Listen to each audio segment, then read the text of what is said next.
Have you ever wondered what the world is thinking about right at this very moment? We stare at our screens, our thumbs poised, our minds buzzing with questions. We search, and with every search, we leave a digital footprint, a tiny blip that, when combined with millions of others, forms a massive, glowing pattern. This pattern lives on a chart in a place called Google Trends. What does it mean when a topic, a name, a question, suddenly explodes overnight, racing to the top of those charts? What is the invisible force that drives millions of us to search for the same thing at the same time? Today, we're going on a deep dive. We'll look at the visible, the trending query, and the invisible matrix of human behavior that powers it from behind the scenes. So, what exactly is Google Trends? On the surface, it's a fascinating, free tool from Google. It shows you how popular a search term is over time. You can filter it by region, by country, by language, and see what people are looking for in real time. It reveals the questions we're asking, the interests that are suddenly on the rise, and the shocking events that capture our collective attention. A celebrity scandal, a scientific breakthrough, a political bombshell. You'll see it spike on the graph. But if you look closer, this data is so much more than just a measure of public curiosity. It's a mirror reflecting our collective consciousness. It shows our shared anxieties, our deepest desires, our moments of boredom, and our sudden bursts of inspiration. Think about your own search history. That question you typed into the search bar at 2 in the morning. Were you completely in control? Or were you responding to something you saw, something you heard, an invisible nudge from the digital world around you? This brings us to a crucial concept, one that you might recognize from a certain movie with Keanu Reeves. The Matrix. In the digital world we inhabit, our attention is the most valuable currency. It's what social media platforms, news sites, and advertisers are all competing for. Trending topics aren't just passive reflections of what we're interested in. They actively shape our interests. They create a feedback loop. Think about it. An algorithm notices a small uptick in searches for a particular topic. It then pushes content related to that topic into our feeds, onto our homepages, and into our notifications. We see it. We get curious. And what do? We search for it. Our search then feeds back into the algorithm, reinforcing the trend, making it even bigger. The topic is now officially trending.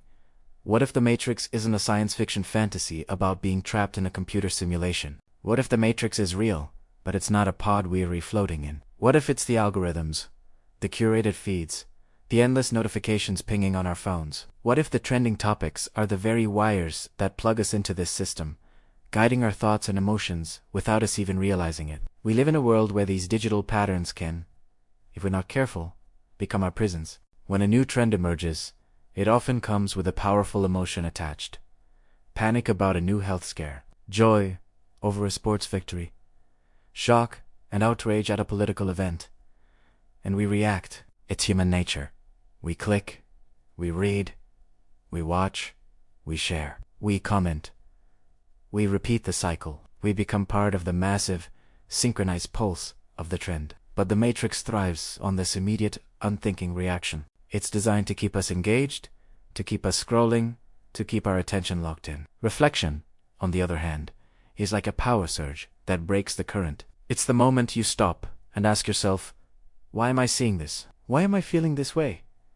Do I really need to know more about this right now? Ask yourself this question.